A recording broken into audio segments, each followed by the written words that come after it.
اور اندھیرے، ایک رات کا اندھیرا، ایک پانی کا اندھیرا اور ایک مچھلی کے پیٹ کا اندھیرا، ان تین اندھیروں میں کوئی امید کی کرن نظر نہیں آتی تھی. تو انہوں نے کیا کیا تھا؟ مچھلی کے پیٹ پہ انہوں نے تسبیح پڑھی تھی، لا الہ الا انت سبحانک انی کنت من الظالمین. تو اللہ نے اس تسبیح کی برکت سے ان کو مچھلی کے پیٹ سے نکال دیا تھا. قرآن مجید کی آیت ہے، غور کیجیے. اللہ فرماتے ہیں فلولا انہ کان من المسبحین، اگر یونس علیہ السلام میری تسبیح بیان نہ کرتے للبث فی بطنہ الی یوم یبعثون، قیامت تک مچھلی کے پیٹ میں رہتے. پریشانی اتنی بڑی تھی، مشکل اتنی بڑی تھی کہ قیامت تک ختم نہیں ہونی تھی، مگر انہوں نے تسبیح پڑھی، اللہ نے پریشانیوں کو ختم کر دیا. آج ہم بھی کئی مرتبہ حالات کی مچھلی کے پیٹ میں گھرے ہوئے ہوتے ہیں، نکلنا سمجھ میں نہیں آتا. کچھ لوگ کاروبار کرتے ہیں، نقصان ہوتا ہے، قرضے سر پہ چڑھ جاتے ہیں، ان کو سمجھ ہی نہیں آتی کہ ہم اس میں سے نکلے کیسے. عمل پوچھتے ہیں جی بتائیں کیا کریں. کچھ بچیاں حالات کی مچھلی کے پیٹ میں پھنس جاتی ہیں، پڑھ کے فارغ ہو گئی ہیں، گھر میں بیٹھی ہیں رشتے کے لیے، کوئی رشتہ نہیں آتا. ماں باپ بھی پریشان ہے، بچی خود بھی پریشان ہے. عمل پوچھتی ہے حضرت عمل بتاؤ کہ میں اس مصیبت میں سے نکل جاؤں. بھئی اس حالات کی مچھلی کے پیٹ سے آپ نکلیں گی جب آپ تسبیح زیادہ کریں گی اللہ کی.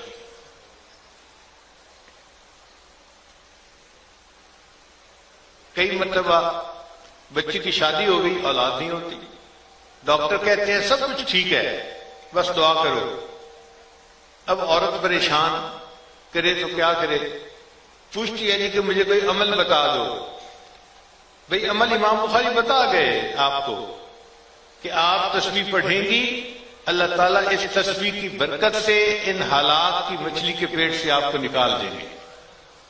تو اس لیے علماء طلباء کو عاملین کے پاس جانے کی ضرورت نہیں ہے، عملیات والوں کے پاس، بلکہ وہ اللہ کی تسبیح بیان کیا کریں، پڑھا کریں، اور اس تسبیح کی برکت سے اللہ ان کی زندگی کی ہر پریشانی مصیبت کو ختم فرما دیں گے اور ان کو مشکلات میں سے نجات عطا فرما دیں گے. آج جس بندے سے بات کرو اسی کو آپ پریشان دیکھیں گے. کوئی بندہ ایسا نہیں جو پریشانیوں سے بچا ہوا ہو. لیکن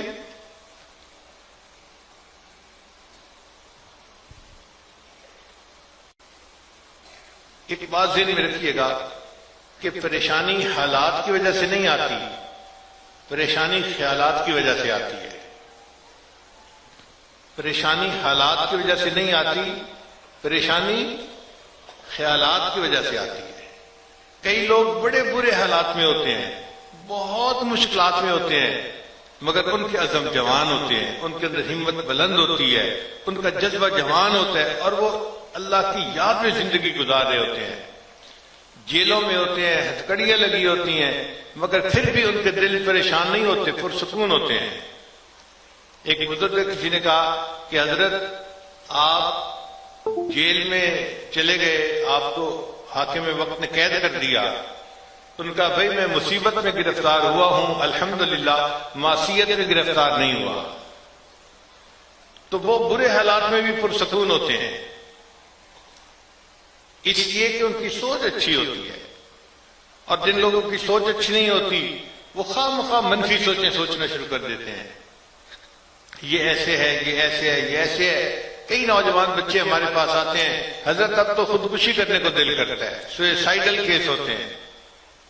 تو یہ جو خودکشی کی سوچیں ہیں یہ صرف خیالات کی وجہ سے ہیں، حالات کی وجہ سے نہیں. اس سے زیادہ پریشانی میں لوگ ہوتے ہیں، وہ کبھی بھی نہیں سوچتے خودکشی کے بارے میں. تو ہم آج زیادہ پریشان جو نظر آتے ہیں وہ اپنے خیالات کی وجہ سے ہیں، منفی سوچوں کی وجہ سے ہیں. اگر مثبت سوچ بنا لیں تو پھر کوئی پریشان ہونے والی بات ہی نہیں ہے، بلکہ پریشان حالات میں بھی انسان پرسکون دل کے ساتھ زندگی گزارتا ہے. ہمارے اکابر کے اوپر کتنی بڑی بڑی آزمائشیں آئیں لیکن انہوں نے پرسکون زندگی گزاری. تو اس لیے ان حالات میں آپ اللہ کی یاد کریں، اللہ کی طرف متوجہ ہوں، اللہ سے مانگیں، اللہ تعالیٰ حالات کو بھی ٹھیک کر دیں گے اور دل کو سکون بھی عطا فرما دیں گے۔ لہذا آج کی اس مجلس میں یہ ایک چھوٹا سا نقطہ کہ جس سے آپ فائدہ اٹھائیں گے اپنی زندگی کے مختلف مقامات پر۔ جب بھی زندگی میں پریشانی آئی اللہ کی طرف رجوع کریں، تسبیح پڑھیں اور پھر دیکھیں اللہ تعالیٰ حالات کیسے سنوارتے ہیں۔ اللہ وہ ذات ہے کہ جو غم کے حالات میں سے خوشی نکال دیتے ہیں اور خوشی کے حالات میں سے اللہ تعالیٰ غم نکال دیتے ہیں۔ آپ دیکھیں وہی دودھ ہے، بندہ پیتا ہے صحت ملتی ہے، اور وہی دودھ ہے پیتا ہے تو فوڈ پوائزننگ ہو کے موت آ جاتی ہے۔ تو اسی چیز سے زندگی ملی اور اسی چیز سے موت ملی۔ اللہ نے جس طرح سے چاہا اس سبب کو استعمال فرما لیا۔ تو اللہ کی طرف رجوع کریں گے، وہ مسبب الاسباب ہے، وہ ہمارے حالات کو ٹھیک فرما دیں گے۔ آج اس رجوع الی اللہ کی بہت زیادہ ضرورت ہے۔ جتنی مادیت بڑھتی چلی جا رہی ہے اتنا انسان زیادہ پریشان ہوتے چلا جا رہا ہے۔ عجیب بات ہے کہ روٹی کو اتنی اہمیت تاریخ میں کبھی حاصل نہیں تھی جتنی آج حاصل ہے۔ جس بندے کو دیکھو روٹی کا غم، روٹی کا غم، اور کھاتے بھی ایک دفعہ نہیں، دن میں 3 دفعہ کھاتے ہیں یا اس سے بھی زیادہ کھاتے ہیں۔ تو اسباب ہیں بھی سب سے زیادہ، اور جتنے شکوے اللہ کے آج کے دور میں ہیں اس سے پہلے کبھی بھی نہیں تھے۔ کبھی اتنے شکوے نہیں تھے جتنا آج کی مخلوق اللہ کا شکوہ کرتی ہے۔ چھوٹی چھوٹی باتوں پہ شکوے، یہ نہیں ہے، یہ نہیں ہے، یہ نہیں ہے، یہ نہیں ہے۔ تو ہم اللہ کا شکر ادا کریں اور ان مشکل حالات میں اللہ کی طرف رجوع کریں۔ اللہ تعالیٰ ہمارے حالات کو سنوار دیں گے، ہمارے دلوں کو پرسکون بنا دیں گے۔ اور جو طلباء فارغ ہوئے اب ان کو زندگی کی حقیقتوں سے واسطہ پڑے گا، پتہ چلے گا آٹے بھاؤ کے دال کا، آٹے دال کے بھاؤ کا۔ تو اس میں پھر پریشانیاں تو آتی ہیں مگر پریشان بالکل نہ ہونا۔ اللہ اللہ کریں گے، اللہ تعالیٰ رزق میں برکتیں دیتے رہیں گے۔ جو بندہ اللہ کی طرف رجوع کرتا ہے اللہ اس کو کبھی فاقوں کی مشکلات میں نہیں ڈالتے۔ ہمارے بڑے یہ مشکلات برداشت کر گئے، ہمارے لیے آسانیاں ہیں۔ آج کے دور میں اللہ اس بندے کو ایسے مشکلات میں نہیں ڈالتے، آسانی فرماتے ہیں۔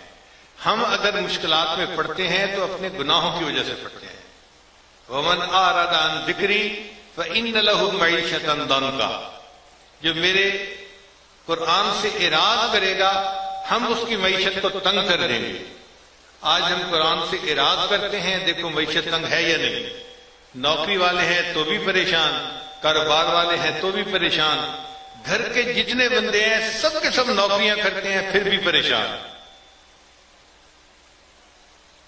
پریشانی جان ہی نہیں چھوڑتی۔ اس کی وجہ یہی ہے کہ اللہ کی طرف رجوع نہیں رہا۔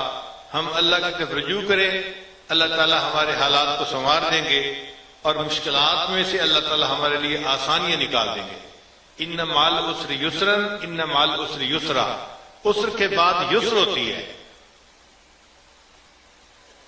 اب دیکھیں عسر جو ہے یہاں پر معرفہ لایا گیا ہے، ان مع العسر یسرا، تو اس کا مطلب یہ کہ عسر ایک ہوگی تو اللہ 2 یسر عطا فرمائیں گے۔ ہر عسر کے بعد اللہ یسرین عطا فرما دیتے ہیں۔ آیتوں کا اصل مقصود یہ ہے کہ جس بندے پر اللہ مشکل ڈالتے ہیں پھر اس کے بعد اس پر ڈبل آسانیاں فرما دیا کرتے ہیں۔